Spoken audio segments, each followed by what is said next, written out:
Hey, I'm SAWER and I'm gonna release this song on the 26th of February on Dirty Works copyright free. So like next week. I'll do whatever it takes.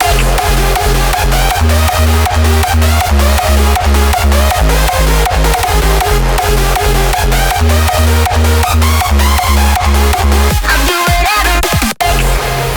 And in this video I'm gonna show you everything that went into this project. An exclusive behind the beat type. God, I'm boring myself. If you're watching this video before the song got released, make sure to pre-save it with the first link in the description, so that you won't miss the actual upload and Spotify or the music gods or whatever knows that my music is something worth caring about, maybe. Here we go. So with my song, I wanted it to kind of fit my own personal taste in what I like to listen to. And for me, it's of course it's very personal, but my taste is it needs to be just energetic. It needs to have a high dynamic range, so that means that your first part and then your second part, or like just part A and part B or whatever, have a different feel and energy. And I also want it to actually feel like a song. So that's also why I don't necessarily love techno, for example. I kind of like the more pop style breaks, right, where there's like something you might be able to sing along to, or like a really established like melodic atmosphere. I want that to be somewhat prevalent, right?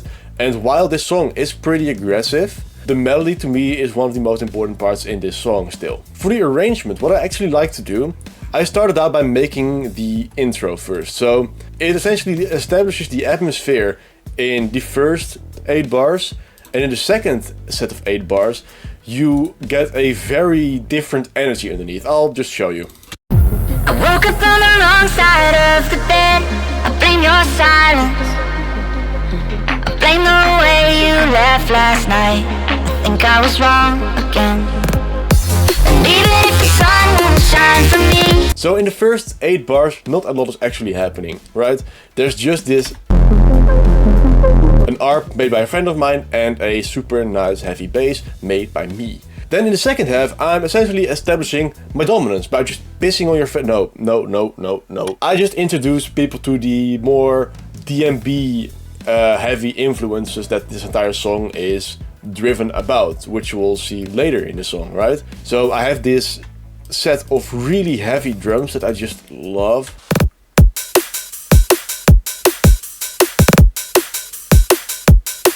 I just like heavy drums. And then there is a lot of bass going on to kind of accompany that. Something that really helps you is if you actually sidechain your bass to your drums, right? So these are my drums and they're pretty irregular patterns. So kickstart, for example, won't help you there. What I did is I made a ghost track. So this is just a short sample that you don't hear. And essentially what this does, I have not looked at this for too long. Okay, so there's the trigger. So this just follows the rhythm of my actual drums. And you can see it goes to a bunch of instruments. This is my bass bus, essentially. And so you can see this trigger goes to there. And on this bus, you will have a limiter. And this limiter is set up to react to that trigger. And you can see this purple, and that's every time when an actual drum hits. And you can see it just presses the volume down almost all the way. Not quite all the way, because that kind of didn't sound nice here. But that I did to make sure that the drums actually feel super clean through this heavy bass. Because without it just sounds like ass, to be honest. Just heavily sidechained, and I think that helped a lot to kind of make sure the atmosphere here was really fun. But arrangement wise, I just started to make this part. And after that, like before like working on the sound design, I just started to sketch out the entire song. So I had like an empty pattern for the melody, which I just like laid out to the project. I based on drums for the build-up, just so like I had like a bit of an idea where that would go. And I made a rough sketch for the mid-intro. I just sketched out the whole arrangement in like essentially just big empty blocks. So the actual melody of this song has a bit of a funny story. Normally melodies are kind of like the first thing I do, and it's a bit of my strong suit as well, right? Well, in this case it just wasn't. I did not have my day, apparently. I was listening to this on hands, and I think I've made actually I think you can still see like 1, 2 and maybe like more attempts that just didn't work out, right? Just rough sketches that just sounded like ass. So yes, it happens to everyone, right? It happens to everyone where like no matter how good you are at melodies, sometimes you just don't have your day with it. That wasn't a problem though, because I have this project where I practice a lot of melodies. Like this is where I leave all my ideas and all my practice pieces and just random shit. So this is a huge list of shitty melodies. Actually, this is where a lot of my melody packs come from. I just make a lot of melodies for practice and I can't really find a use for it, and so I give them away. Well, in this case I found one I haven't given away yet, and it was this. And the bass line, at least in the first couple of bars, was pretty similar. So I figured I'd use this melody and just change it slightly to make sure it fits the song. So this is the original melody.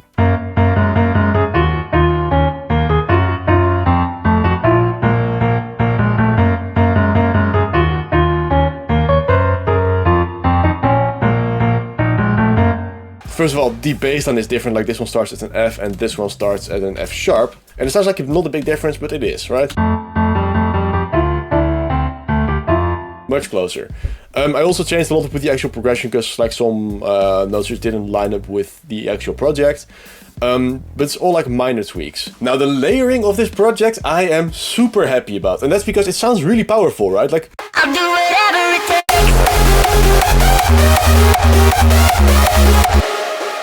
I love the sound of these leads, and they are super fucking simple. Like, I can't overstate how simple they are. This is all made with my SWR Ultimate Hard Dance pack for Serum. It is my own personal Serum bank that I'm selling on fruitymonsters.com. Just check out the second link in the description so you can get this exact sound bank. And I use only 5 layers for the entire lead. There's no additional pattern for chorus tags, there's no harmony leads even. This is the most simple setup for leads I've ever done, and it works so nicely, right? So here they are.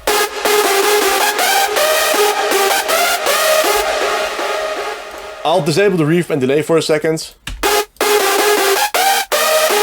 And so we'll go over the sounds one by one. The first one is again from my SWR Ultimate Hard Dance pack. It is LD Statement. It is right around there. And so this is a pretty aggressive lead. But it's also like there's no voices in there, like it's just one voice, so it's a pretty stable, like straight in your face middle sound, right? It is layered then with LD Advice from the same bank. By the way, if you want to get this skin, it is a free download, it is on my Gumroad, it's one of the links down there, just look it up, just go to like my Gumroad thing, there's a free download for a Serum skin, and it is a pretty extensive skin. It is, I just like this skin a lot. Anyhoozle, this is my second lead, it's Advice. And this one is kind of the opposite of the first one, because the other one was like straight in your face, it's right in the center, and this one is way wider. And so what I essentially do is you have this one in the center and the other one like more in the side. And so this fills in really nicely. Then my third one, LD Balls Mode. Again, SWR Ultimate Hard Dance, I can't oversell this enough. This is such a nice combination of leads. It's a bit more stable in volume, where the other one like has a really nice pitch attack. Like it kind of squacks, right? Like quack, right? A bit like a trumpet. This one doesn't as much. And so I find this one layers really well.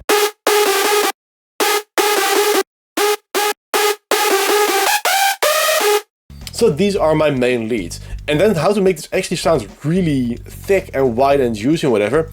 I have my favorite preset in my actual Serum bank. It is the CH 2010 Calling. It's just a chord lead. And this looks complicated, like it looks like I almost spent actual time on this, but no I didn't. It is just, this is the bass line, which is cloned, so this is again just the bass line. This is just the fifth. So if you make a chord like you have your root note, the one that makes it major or minor, and then you have the fifth, like over it. And the reason why this is in the bass is it just adds a lot of warmth. So without and with.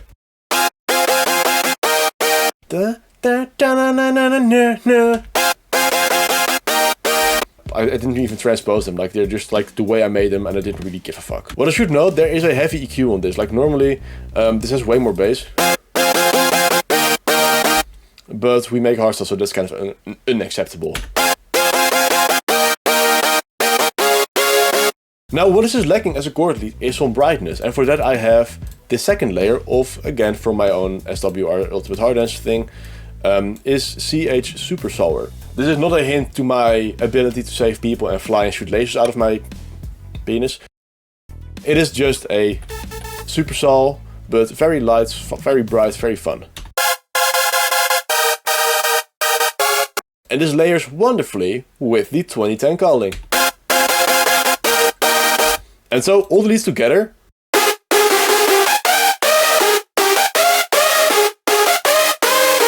It is super simple, but it works so well. Then for the actual lead bus, like it's honestly, it looks complex, but a lot of it's just for automation.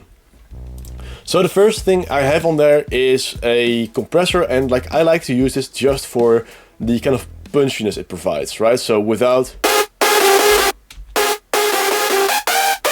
It also has a lot of limiting, by the way. Like you can see the volume always went down instantly, but like it has a bit more of a punch towards it, which I like a lot. Then for brightness, I have this PureTech EQP1A stereo. It is just for emphasizing the hi-hat a tiny bit. Then there's one EQ with like a nice low cut, a bit of a pressing in the midsection, and a slight boost in the high end. Because this one, like it is a lot of heavy lifting, like without... Welcome to the most muddy, washed out leads ever, and now with this EQ.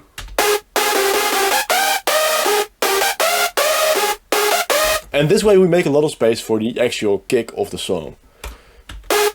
And everything else, like you can see the volume knobs are like the mix levels are all down. That's all for automation. This is one last EQ with like a low cut, just to make sure that whenever I do something really weird in there, like it doesn't go lower than, I think this is 160 Hertz, yeah.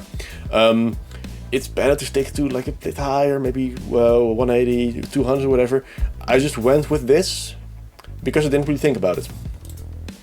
Then I have my reverb and delay setup like I've explained in one of my videos from last year. Just watch it if you haven't watched my reverb and delay tutorials. They are quite in depth, but it makes your leads go from this to this.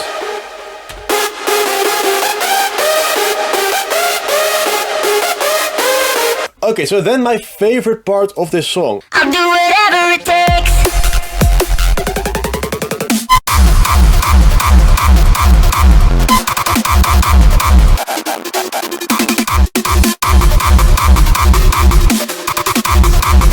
I'll do whatever it takes. This is a really simple drop in a sense, right? You just have a really weird screech. And these are two different ones, and I think they're from like one of my friends' Sound of One banks. Oh, this one is really funny. Like this is just a bottle blow sound from Flex. And without FX it sounds like this. It is a bottle blow. So I have some distortion on there, I have some more distortion on there, I have OTT on there to like make it less fucked up. I have a wave shaper on there to make sure it's not as fucking loud. Then a transgate to chop it up. So without a transgate, very different. This transgate is, by the way, a free plugin. Just like go to Kilohertz. They make really cool plugins, and just download the entire bundle. Like there's a lot of cool stuff in there. An EQ to make sure there's no low end again, and a kickstart to add more swing to it. And that's kind of funny with screeches, right? Like. You can make them in a synth like the proper classic way, or you can just find a random fucking sound and fuck it up. And then the other ones are just like a Sound of One thing from a friend of mine, and this is a plug from My Serumbank. And it sounds like such a weird sound, but it works wonders.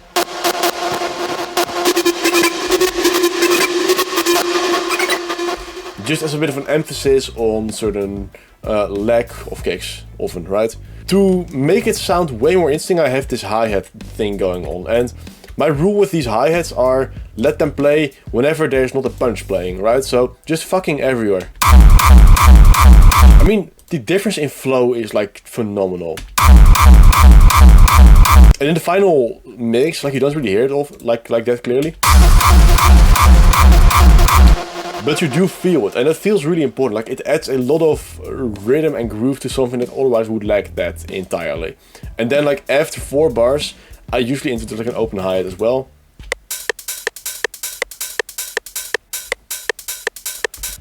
Like a really fun, energetic flow. So in context.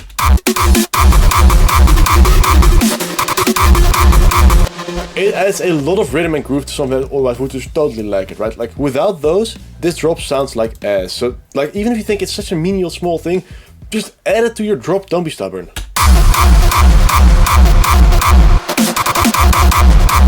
See what you've done?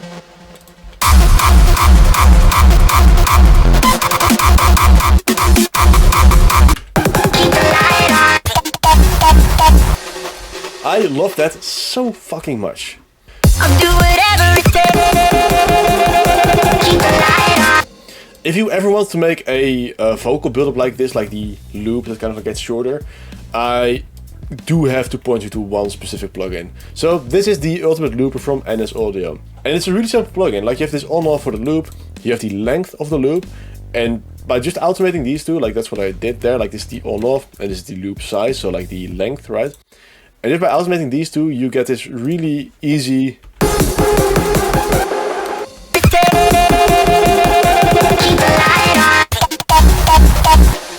it works great. So real quick, never surrender. Thank you for lending me this, and I hope people get convinced by this because like it's a really essential plugin for stuff like this. It's also pretty affordable. Just look it up and get it. I'll leave a link in the description again. This description is gonna be a nightmare, but oh, I like this plugin a lot for these like little cheeky build-up. So all of the kicks in here, and like we have a pretty diverse range. Like there.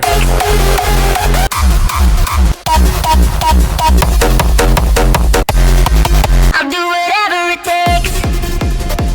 Keep the light on. Okay, so all of the kicks in this project are 100% made from scratch, and while I'd love to give you a fun download or whatever, or tell you where to get it, so I'm currently working on a Hardstyle KICKPACK with a kick tutorial series, which is something that will appear this year somewhere.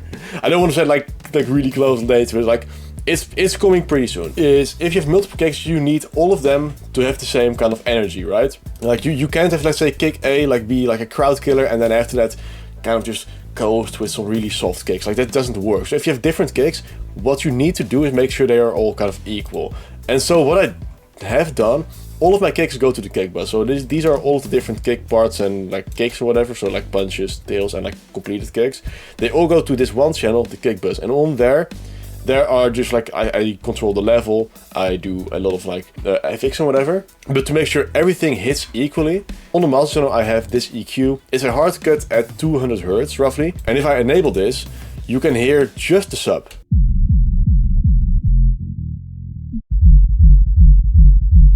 Why this is important is I am looking at this volume, I'm listening to the volume, and I'm just making sure that every kick has roughly the same volume in the sub.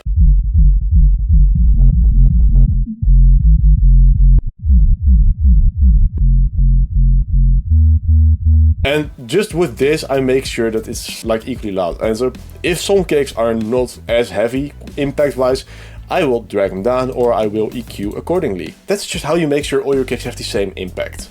So my entire process of Mixdown is pretty simple. In the mixer, I do some stuff, but like obviously like not a lot of plugins, whatever on there. The more important factors are like the actual level. So like playing with the volumes with the actual sliders is way more significant. Like this is way more significant for making your actual mix sound good. Plugin wise, yeah, sometimes an EQ, sometimes another EQ. It's a pretty bare bones mixing strategy. Like the way I get my mix to sound good is to make sure that my input sounds are good. So I would rather try 4 different leads and like play with the octave they're in, like maybe higher, maybe lower, just make sure it actually fits together. Like that's more how I mix than like in the actual mixer. I have a very simple approach with that. I'm mastering it myself, so I don't really care too much about headroom. I'm not a mastering engineer, but good enough, right? So my mixdown is really fucking simple. It is just playing with the volumes while listening for days, pretty much. And then after the mixdown is complete, I actually did the master of this one myself. So I did it in a project, which makes organizing way easier. I have a separate arrangement. If you don't know how to make it, just go to add one and like put in your exported song. And these are my exported unmastered songs. No clue which one is which again, been a while. Yeah, so these are the actual mixed down versions. Then I have this automation which does a bit of a sin. but it works wonders. This is the actual end product. It is a fully mastered and mixed song. It looks like a sausage with some hard cuts in it. And let's just go over the entire mastering chain. Sorry, I did the entire mastering in one channel. And it looks like a complicated chain, but we'll go over it right away. And please note, I am not a mastering engineer. This is not my specialty. It is just good enough. Sometimes. So, first things first, I have a fruity center. And that's because sometimes your waveform gets a little bit asymmetrical.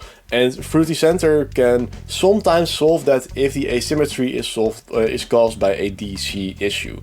So, essentially what it means is sometimes, let's see if this song actually has that. Yeah, you can see a little bit there. If you look at this, right, there's just slightly more volume on this side compared to this side. And honestly, it's fucking witchcraft how that happens. And sometimes DC offset can kind of fix it. So that's why that's there. Then I have an EQ kind of getting rid of everything I don't need. So it's on linear phase, make sure it is on linear phase. I'm cutting everything below, in this case 23 Hertz and 20 kilohertz. So everything above and below that I can't hear anyway, so it's not going to be needed in the mix. And you might think, oh, if I can't hear it, like, why is this going to be an issue? Well, if behind this range, let's say at 22 kilohertz, there's like a huge like volume spike or whatever, right? It's not impossible. If it happens, my compressors later are going to react to that, and that is going to cause accuracy issues that I need desperately for stuff I do here. So for that, it is important to get rid of all the sounds you don't actually want in your song. That's what this is doing. I have a small boost in the high end, like it's a 0.1 degree of a percent or whatever, right? It's a very small boost. I have a bit of a dip in the 200 to 300 hertz region just to get rid of any mud. This is not a universal kind of tweaking. I just know my songs. Like my songs in general have like way too much here, and with this I kind of cleaned it up, right? It's a very subtle thing, but it works wonders. So after that I have a patcher, and this patcher is a lifesaver. So this is a preset made by Ulean. You can find it by presets, mono bass there. And this just makes everything under a certain set threshold, makes it mono. If your kick has like a very stereo sub, which is not a good thing, this will just make it not shit anymore. So I have two EQs there, and like you can see a cut there and a cut there, and it just makes sure everything underneath this cut is in mono. Then I have C4 stereo, and I'll be honest, again, mastering is not my expertise. I just used the preset, I think, multi-electro mastering, and what I did do to alter this a little bit to make it work to my liking, I made it compress the bass, or maybe I just boosted the bass a little bit heavier. Yeah, I boosted the bass a little bit more because it's hardstyle, right? It's fine. It's a very subtle boost, but it does help a little bit. Then after that I have a PRESAVE, and again I'm just bringing out the brightness in the high end. So I just set the range to 12 kilohertz, and I boost it a little bit just to make it a tiny bit brighter. Is it placebo? It might. Like it might be placebo. Then I have Ozone 9. This is doing a lot of heavy lifting. So if you don't know Ozone 9, when you open it for the first time, it doesn't look like this. It has a couple of choices for you to make, like your style and like your genre pretty much. And then it just listens to your song for a bit, and then it determines like the settings that might fit the best. So equalizer, apparently it thought it was perfect, didn't do anything there. The imager is just for looking at the stereo thing, which I again don't really care about. And the maximizer, here it's like doing the actual magic. So I played around a bit with the transient emphasis, I played around a bit with the loves, and I think I also played around a little bit with the threshold. But essentially this is doing like a lot of the heavy lifting for the mastering. This makes the whole thing a lot louder. Then after I have a fruity limiter for limiting purposes, but also like to boost the gain a little bit more, because I found the Ozone 9 was a bit too conservative with the volume squashing, and fruity limiter in this case does a bit of the final boosting. After that I have my favorite plugin ever, Fruity Balance, and I have two of them. So the first one is taking off a minus 0.3 dB cut. So Spotify, YouTube, and all the other streaming platforms have like their own kind of fail-safes for volume protection. So if you would upload shouting into the microphone volume 3 with no effects on it, right? Instead of like deafening your followers, those platforms will just cut your volume down based on a certain volume threshold. And I'm not sure quite where the threshold is, but this is a fail-safe to make sure that I don't get, like my song doesn't get pressed down by their compression. That's what this is doing. Then the second balance is the one with the automation. So everything is changed, like made a sausage of a song, right? It just made one flat fucking waveform, and that doesn't have any dynamics at all. So this balance, I just automated the volume a little bit, right? And I'm just pressing it down in the build-ups. You can see like every time there's a build-up, I just press it down. And in the final waveform that's there, you can see the actual volume like goes down in a very artificial slope. And it looks like shit, but it sounds awesome, right? So it just makes sure that the first kick actually hits really hard. So just full build-up there and first kicks. Let darkness win today. I'll do whatever it takes. Keep the light on. It just works really well. So that's what that's doing. And then the last thing is just a wave shape analyzer. And the thing I'm doing with this is just looking at the waveform. Why? Well, because you can tell a lot about your song just by looking at the waveform. I'm gonna go into more depth in my actual kick series, because then it gets like increasingly relevant. But if you want to try out this plugin, it is a free download. It is the SM Exoscope thing. It is a really cool plugin. So that is my actual mixing, mastering and everything that went into this song. Of course, there are tons of things I haven't gone over because that's just how time works. If you have something about this project you want to see in a video just explained, let me know. I will make a video about it if there's demand to it.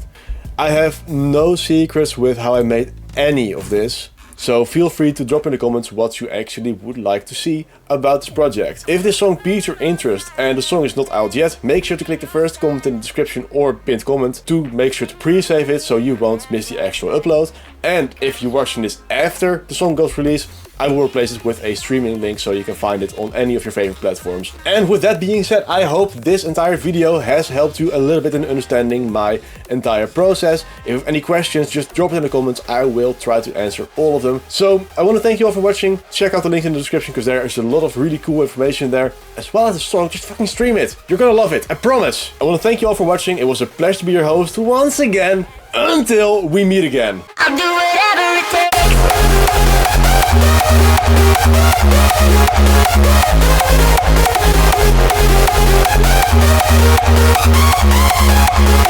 I'll do whatever.